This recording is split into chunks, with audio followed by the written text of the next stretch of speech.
दोस्तों नमस्कार। मेरा नाम है पवन चंद्र और आप देखना शुरू कर चुके हैं आईटीआर प्रोजेक्ट की बारे में एक पूरी वीडियो। इस वीडियो के थंबनेल में आपने देखा होगा कि सूर्य जितनी एनर्जी प्रोड्यूस कर सकता है। ये सिर्फ इंडिया का एक ऑब्जेक्टिव नहीं है, वर्ल्ड का ऑब्जेक्टिव है कि हम जैसे सन एनर्जी प्रोड्यूस करता है, जैसे हमारे सूर्य में इतनी एनर्जी है कि लाखों करोड़ों साल से वो जगमगाता आ रहा है और हमारे को इतनी एनर्जी दे रहा है सुबह और शाम, तो वैसे ही एनर्जी हम प्रोड्यूस कर पाएँ आर्टिफिशियली वर्ल्ड के अंदर, ताकि हमारी कंट्री के अंदर या हमारे वर्ल्ड के अंदर जितनी भी एनर्जी रिसोर्सेज हैं जो कि अगर 50-60 साल बाद खत्म हो जाएंगे, कि वो रिन्यूएबल रिसोर्सेज हैं, उनके अगर हमें अल्टरनेटिव चाहिए, अगर हमें 1000-2000 सालों तक और चाहिए अपना एनर्जी फ्यूल और ये सब कुछ, उसके लिए न्यूक्लियर फ्यूजन वाले जो टेक्नोलॉजी पर बेस्ड आईटीईआर है ये बहुत ज़्यादा महत्वपूर्ण होने वाला है। बेसिकली आईटीईआर है क्या? ये है इंटरनेशनल थर्मल एक्सपेरिमेंटल रिएक्टर। इसकी वीडियो आप सामने देख रहे होंगे। तो एक्सपेरिमेंटल रिएक्टर मतलब ये एक ऐसी बिल्डिंग जैसी दिख रही होगी आपको इस थंबनेल में भी। तो ये बेसिकली ये है क्या कि इसके अंदर होगा एक रिएक्टर जिसके अंदर रिएक्शंस होंगी। क्या रिएक्शंस होंगी? कि एटम्स एक दूसरे से मिलेंगे और एक बड़ा एटम मिलाएंगे बनाएंगे। तो ये होता क्या है? इसको कहते हैं न्यूक्लियर फ्यूजन। तो पहले डिस्कस कर लेता हूँ न्यूज़ रिसेंटली है क्या।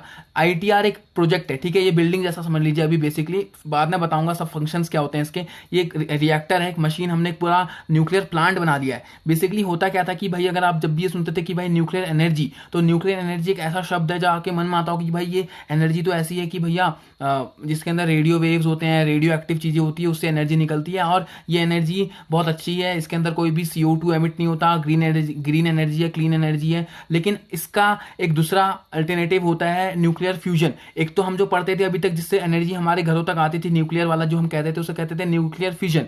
अब बात करूंगा न्यूक्लियर फ्यूजन के बारे में। ये अलग चीज़ है, न्यूक्लियर फ्यूजन अलग है, न्यूक्लियर फ्यूजन अलग है। तो बेसिकली अभी न्यूज़ यही आई है कि ITR nuclear fusion project begins 5 year assembly phase. News simple से ये समझ लीजिए कि भैया जो बिल्डिंग बनानी थी, जिसके अंदर ये रिएक्टर बनता है, जिसके अंदर ये मशीन बनती, इतनी बड़ी भयानक मशीन, बहुत बड़ी है, 1800 हेक्टेयर की जमीन पे फैली हुई है। तो इसका क्या हुआ कि भैया हर एक कंट्री अपना अपना सामान जोड़ रहा है। ऐसा तो है नहीं कि भाई 7-8 कंट्री जो इसके अंदर पार्टिसिपेट कर रही हैं वो नल्ली बैठेंगी, सिर्फ एक कंट्री की जिम्मेदारी होगी, ऐसा नहीं होता। हर एक कंट्री अगर पार्टिसिपेट करती है तो अपना अपना सामान भेजती है, साइंटिस्ट भेजती है। तो इंडिया ने इसमें साइंटिस्ट तो भेजे ही, बल्कि अपना कुछ सामान भेजा, जैसे कूलर जैसे इसके अंदर लगेंगे, कुछ कूलेंट लगेंगे, कूलेंट डिवाइसेज, इंजन लगेंगे, वो सामान इंडिया की तरफ से आ रहा है। बाकी कंट्री जैसे जापान की तरफ से कुछ आ रहा है, यूरोपियन यूनियन की तरफ से कुछ आ रहा है और इंग्लैंड की तरफ से आ रहा है। तो यही कह रहे हैं कि भैया जैसे एक मोबाइल मैन्युफैक्चर होता है, जैसे एक मोबाइल मैन्युफैक्चर होता है, अगर मैं मान लूँ रेडमी का, तो उसके पार्ट्स आ रहे होंगे चाइना वियतनाम से, लेकिन मैन्युफैक्चर वो अगर इंडिया में हो रहा है तो फिर हम लिखेंगे मेड इन इंडिया। लेकिन असेंबली करना इज मेड इन इंडिया, मतलब असेंबली करके हम फ्रांस में असेंबली करेंगे दूसरे दूसरे पार्ट्स है जो कि इंडिया, फ्रांस और अलग अलग कंट्रीज, यूके, यूएसए और जापान, यूरोपियन यूनियन से आ रखे हैं, रशिया से आ रखे हैं। तो ये है इसका मतलब। न्यूज़ ये आ रखी है और 2025 तक इसका पूरा मॉडल बन जाएगा और उस 2025 के बाद ये पहली बार एक्सपेरिमेंट कम कर पाएंगे कि हम सूर्य जैसी एनर्जी निकाल सकते हैं इस प्रोजेक्ट से। तो अच्छा, ये सब कुछ होगा। अब मैं पहले आपको बताता हूँ कि न्यूक्लियर फ्यूजन और न्यूक्लियर फ्यूजन क्या होता है। तो ध्यान से सुनिएगा, वीडियो को छोड़ने की जरूरत नहीं है। अगर छोड़ दिया तो कुछ भी समझ में नहीं आएगा, बिल्कुल भी नहीं समझ में आएगा। तो ध्यान से फरमाइए। इसमें अंदर फ्यूजन पावर क्या होती है भैया? 2 एटम्स ले लीजिए। क्या ले लीजिए? 2 एटम्स ले लीजिए और 2 एटम्स लेने के बाद उसमें क्या करिए, उन दोनों को जोड़िए और उसके बाद एक बड़ा एटम मिल जाएगा और जो बड़े एटम बन जाएगा तो उसके बाद एनर्जी निकलेगी। उस एनर्जी को ही कहते हैं हम फ्यूजन पावर वाली एनर्जी, जिससे हम इलेक्ट्रिसिटी जनरेट कर सकते हैं, जिससे हम अपने जो काम हम अभी तक एनर्जी से करते आ रहे हैं वो कर सकते हैं। तो ये अलग नया कंसेप्ट है कि हाँ सर फ्यूजन एनर्जी अभी तक तो आया नहीं। देखिए अभी तक तो हम फ्यूजन पे काम करते। तो फ्यूजन क्या होता है? फ्यूजन का मतलब तो होता है कि 2 लोगों को जोड़ना और एक बना देना, 2 एटम्स को जोड़ना और उससे बड़ा एटम बना देना। फ्यूजन का मतलब तो ये होता है कि जोड़ना और बड़ा बनाना। फ्यूजन का मतलब होता है इसका जस्ट उल्टा, यानी कि 2 एटम्स बनेंगे कैसे? एक एटम, बड़ा एटम जो कि अनस्टेबल होगा, जो कि वातावरण में ऐसे रह नहीं पाता, वो खुद ही से टूट जाएगा 2 एटम्स में और वो जो एनर्जी प्रोड्यूस करेगा उसको कहेंगे हम न्यूक्लियर फ्यूजन एनर्जी। और ये सारी चीजें किसमें होती है? रिएक्टर के अंदर। इसी रिएक्टर की बात कर रहा हूं मैं, जो बन रहा है वहां पे, उसी को रिएक्टर कह रहे हैं। ITER, रिएक्टर लगाया ना आखिरी में उसका शब्द, उसी को रिएक्टर कह रहे हैं। तो फ्यूजन अभी तक आया क्यों ना? तो दोस्तों फ्यूजन बहुत ज्यादा, उसके अंदर एनर्जी चाहिए। आप मुझे बताइए, अगर आपको सन जितनी एनर्जी वाली चीज बनानी है किसी वर्ल्ड के अंदर, तो भैया सन की जितनी गर्म ला पाएंगे आप? 6000 डिग्री सेल्सियस, उसके बाद उतना प्रेशर होना चाहिए, टेम्परेचर तो है ही खैर। उसके बाद वैसी जगह को अगर मान लीजिए इतनी, अगर आपने इतना टेम्परेचर एक जगह पे ले आया तो क्या भैया वो आसपास की जगह जल नहीं जाएंगी, राख नहीं हो जाएंगी? तो उसके लिए इंसुलेशन मटेरियल भी चाहिए, उसको बनाए रखने के लिए उस पर्टिकुलर टेम्परेचर को एक जगह पे। अब टेम्परेचर क्या होता है, अगर मैंने मान लीजिए मेरे पास 40 डिग्री सेल्सियस मेरी बॉडी का टेम्परेचर, मेरे बगल वाले के पास 30 है, तो मेरा और उसका टेम्परेचर मैं हाथ लगा दूंगा तो करीबन बीच में आ जाएगा 35 डिग्री सेल्सियस पे। तो उससे क्या फर्क पड़ेगा साहब? उससे यही फर्क पड़ेगा कि 6000 डिग्री सेल्सियस अगर आपने किसी जगह रख भी दिया, मान लीजिए हो भी गई, उसके बाद आपका वो टेम्परेचर फैलते जाएगा और वो कम होते जाएगा, तो मेंटेन नहीं हो पाएगा। तो मेंटेन करना इज ऑल्सो अ प्रॉब्लम। इन सभी चीज़ों को मेंटेन करना, पहले बनाना फिर मेंटेन करना, उसके बाद उसमें से एनर्जी निकालना। समझ लीजिए इसमें होगा कि भैया दो एटम्स, मैंने कहा ना आपको, दो एटम्स जुड़ के क्या बनाएंगे, एक एटम बड़ा वाला। इसमें एनर्जी ज़्यादा निकलती है, फ्यूजन के अंदर एनर्जी ज़्यादा निकलती है। जो हमारे अभी तक बेसिक आइडियाज़ निकलते थे ना, जैसे हम कहते हैं न्यूक्लियर एनर्जी, फ्यूजन के तरीके पे जो काम करती थी, उससे एनर्जी ज़्यादा निकलेगी फ्यूजन के तरीके पे। इसलिए तो लोग इस पे लगे हुए हैं, इसलिए तो कंट्रीज 7-8 कंट्रीज मेनली लगी हुई हैं, ऊपर से। तो बेसिकली हम प्रोसेस यहाँ पे यूज़ करेंगे फ्यूजन का, जो मैंने अभी आपको बताया कि दो हाइड्रोजन एटम मिलके बनाएंगे हीलियम एटम को। तो जब हीलियम एटम बनेगा ना दोस्तों, तो उसमें से एनर्जी निकलेगी जिसे कहेंगे एक्सोथर्मिक एनर्जी। जो एनर्जी निकलेगी उस एनर्जी, अब आप बताइए जो ये पूरा मेटल केज है, ये क्या है? मेटल केज, इसका नाम है टोकोमैक।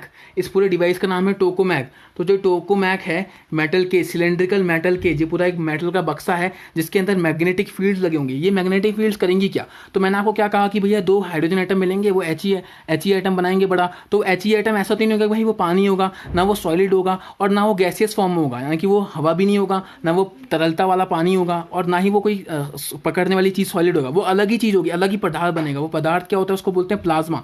तो प्लाज्मा को ना भैया कंट्रोल किया जा सकता है सिर्फ आप मान लीजिए मैग्नेटिक कन्फाइनमेंट से, यानी कि मैग्नेटिक फील्ड से। तो मैग्नेटिक फील्ड से इसके अंदर इसलिए मैग्नेटिक फील्ड लगी जाएंगी क्योंकि जब हम दो हाइड्रोजन एटम्स को मिलाएंगे, उसके बाद उसको जब हीलियम एटम बनेगा, तो वो जो अंदर पूरा माल बन रहा होगा उसको प्लाज्मा कहेंगे। वो ना तो लिक्विड होगा, ना सॉलिड होगा, ना ही क्या होगा, गैसियस फॉर्म होगा। उसको कहते हैं प्लाज्मा, अलग ही पदार्थ होगा जो आपने कभी देखा भी नहीं होगा। अगर जैसे मान लीजिए मैंने मोबाइल फोन पकड़ा है, तो मोबाइल फोन तो सॉलिड है, पानी पी रहा हूँ तो लिक्विड है, और जो हवा सूंघ रहा हूँ वो गैस है, लेकिन इसमें अलग ही पदार्थ होगा, उसको बोलते हैं प्लाज्मा। इतना समझ लीजिए, मैटर है। मैटर आपने 9th-10th क्लास में पढ़ा होगा, उसके अंदर प्लाज्मा बताया जाता है कि सत्यनारायण बोस ने भी, इंडिया के एक साइंटिस्ट है जिन्होंने इसको डिस्कवर किया था। तो उसका तो आप कमेंट डाउन करिएगा मुझे, उसका क्या नाम था इंडिया के साइंटिस्ट का जिसने इसको डिस्कवर किया था प्लाज्मा को।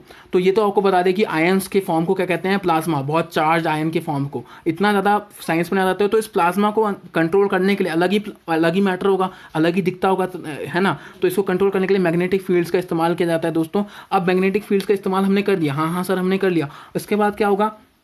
इसके बाद इसको कंट्रोल करना इतना आसान नहीं है। इसके लिए हमें इतना टेम्परेचर देना पड़ेगा, इतनी एनर्जी देनी पड़ेगी कि भैया हमें यहाँ से हमारा इतनी मेगावाट इलेक्ट्रिसिटी देनी पड़ेगी, ताकि इतनी इलेक्ट्रिसिटी हम प्रोड्यूस कर पाएँ, ताकि वो इतना टेम्परेचर बना पाए, इस टेम्परेचर को प्रोड्यूस करे। और आखिरी में आउटपुट भी चाहिए। भैया मैंने अगर 100 जूल लगाए तो मुझे 200 जूल चाहिए होंगे कि नहीं चाहिए होंगे? तो ये प्रिंसिपल, ये पूरे किस प्रिंसिपल पे काम करता है? ये पूरे प्रिंसिपल पे, ये इस प्रिंसिपल पे काम करता है कि भैया जो आखिरी में टोकोमैक डिवाइस है हमारा, जो आखिरी में हमारे पास टोकोमैक डिवाइस है, ये क्या कर दे, हम 100 जूल लगाएं तो हमें 200 जूल दे, ताकि हमारा जो काम है जो बचा उसको हम इलेक्ट्रिसिटी के पर्पज से यूज़ कर पाएँ उस एनर्जी को, और हम अपना खुद का सूर्य बना सकें। ये है, इतना मुश्किल है ना इस प्लाज्मा को कंट्रोल करना। जो अंदर बना हुआ है ना चीज़ प्लाज्मा, उसे कंट्रोल करने के लिए बहुत टेम्परेचर, प्रेशर और अलग अलग तरीका इंसुलेशन मटेरियल चाहिए, मैग्नेटिक फील्ड चाहिए। इसलिए बहुत मुश्किल है ये प्रोजेक्ट, अभी तक हो नहीं पा रहा।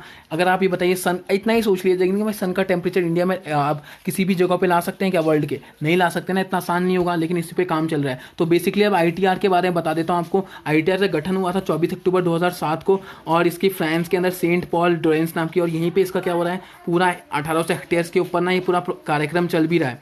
अच्छा, इसके 2013 से 2025, आज 2020 है, तो 5 साल लगेंगे पूरा वो सब कुछ असेंबली करने में और पूरा प्रोजेक्ट तैयार होने में। तो बस 5 साल और बचे हैं इसके प्रोजेक्ट को कंप्लीट होने के लिए। इसको फंड कौन कौन कर रहा है? European union, China, India, Japan, Russia, south Korea, United states, और हर एक कंट्री 10% देती है जितना अमाउंट इनके अंदर होता है। यानी कि जो 20 बिलियन यूरो अलग करेंसी है, 20 बिलियन यूरो का पूरा सम बैठ रहा है ना पूरे देशों का, उसमें से इंडिया देगा 10% उसका। तो इंडिया क्योंकि साइंटिस्ट भी दे रहा है, अपने 10% भी दे रहा है। तो बहुत बड़ी यहाँ पे खबर ये भी निकल के आ रही है कि भैया थोड़ा सा आपको ये बताता हूँ तो कि ये प्रोसेस इतना धीरे क्यों हो गया, क्योंकि देखिए 1985 में तो भैया शुरू कर दिया गया था रेगन और गॉचवे नाम के दो वरिष्ठ फिजिक्सिस्ट से, लेकिन ये सोवियत यूनियन और यूरोपियन यूनियन ही साथ इसके काम करते, फिर बाद में यूएसए बाद में आया, जापान भी बाद में आया, और बाद में 2006 नवंबर को एक साथ इन्होंने एग्रीमेंट साइन किया, और तब जाकर ये थोड़ा सीरियस हुई कि भैया हाँ थोड़ा थोड़ा हमें काम करना चाहिए फ्यूजन के ऊपर, क्योंकि हमारी जितनी भी एनर्जी रिसोर्सेज हैं, चाहे अगर हम न्यूक्लियर रिसोर्सेज की बात भी करें तो वो 150 सालों से ज़्यादा टिकने वाले नहीं है, तो हमें एक और ऐसा अल्टरनेटिव सोर्स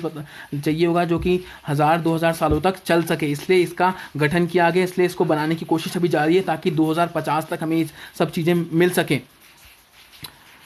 अगली बात करता हूं कि भैया प्रधानमंत्री नरेंद्र मोदी जी ने बधाई देते हुए कहा, क्योंकि देखिए 29 जुलाई को इनकी पूरी कॉन्फ्रेंस, 28 जुलाई को इनकी पूरी ये मीटिंग हुई, जब इन्होंने पूरा असेंबली, सब देशों ने अपना अपना इक्विपमेंट दिया, सब देश अपने पिकनिक के खाने लाए, जब सब कुछ खाने के लिए लाए, कोई मैट बिछाने के लिए लाया, कोई बोला कि भाई मैं कुछ कहानी सुनाऊंगा, बुक्स लाया कोई, तो हर एक देश ने अपना अपना आइटम दिया। तो उस दिन सभी प्रेसिडेंट जो भी पीएम वीएम थे सभी देशों के, जितने भी फ्रांस के अंदर, उन सबकी वर्चुअल मीटिंग हुई, जिसमें पीएम मोदी ने अपने साइंटिस्ट की तारीफ करी और ये कहा कि इंडिया ने आईटीआर में अपना बहुत बड़ा रोल निभाया है। 2005 से जब इंडिया ने इसके ऊपर साइन कर दिया था, उसके बाद इंडिया अपनी अपनी चीज़ों को देते रहा, बल्कि जितने भी यूरोपियन कंट्रीज़ हैं, जितने भी चाइना है, इंडिया, जापान, ये सब अपनी बहुत मेहनत करी इन सब ने, और आज इस जगह पे खड़े हो चुके हैं कि 5 साल बाद हम कुछ नया देंगे पूरे वर्ल्ड को, और इसके बाद इंडिया को तो फ़ायदे ही फ़ायदे हैं, उसके बाद मैं बाद में जाता हूँ। लेकिन इंडिया ने पहले क्या दिया यहाँ देख लीजिए, India deliver of cryostat in world shielding cooling water system है। इंडिया ने वर्ल्ड लार्जेस्ट फ्रिज भी दिया है इस ITR पूरे को, मतलब कि सबसे बड़ा फ्रिज दुनिया का, जिसको लार्सन एंड टूब्रस कंट्री जो कंपनी है उसने बनाया था। आगे बढ़ता हूँ तो इसने कहा है कि भैया, इन्होंने बस तारीफ करते हुए यही कहा है कि भाई today we celebrate more than just a technical milestone, और यहाँ पे कहा है कि इंटरनेशनल कोलैबोरेशन इसके साथ हमारी मजबूत होती है, कोविड-19 पेंडेमिक के साथ हम इतना ज़्यादा अच्छा काम कर रहे हैं। आखिरी में कहा गया कि भाई इसकी जो खर्च होगा वो कहीं ना कहीं 60 और 80 बिलियन यूरो तक भी पहुँच सकता है, क्योंकि 50-60 साल लग जाएंगे, तो इतना पैसा तो खर्च होना जायज़ है। अब ये मैंने आपको पूरा सब कुछ बता दिया, तो दिस इज़ ऑल, मतलब ये आने वाला फ्यूचर है हमारा दोस्तों। अगर आपको ये वीडियो पसंद आई तो भैया इसको सब्सक्राइब करिए चैनल को, और शेयर करिए, जितना शेयर करेंगे दोस्तों उतना ही हमारे लिए अच्छा होगा, आपके लिए अच्छा होगा, ताकि चैनल जो है ग्रो करे और अच्छी तरीके से ग्रो करे। मैंने वीडियोज़ के माध्यम से आपको समझाया, मैंने फ़ोटोज़ के माध्यम से आपको समझाया, तो इसके लिए अगर आप लाइक करना चाहते हैं तो वीडियो को लाइक करिए और शेयर करिए, शेयर। अगर आप यहाँ तक देख के आए तो शेयर तो जरूर करिए ना। तो थैंक यू, अगली वीडियो में मिलूंगा और भी धांसू साइंस और टेक की वीडियो होगी। Till then bye bye.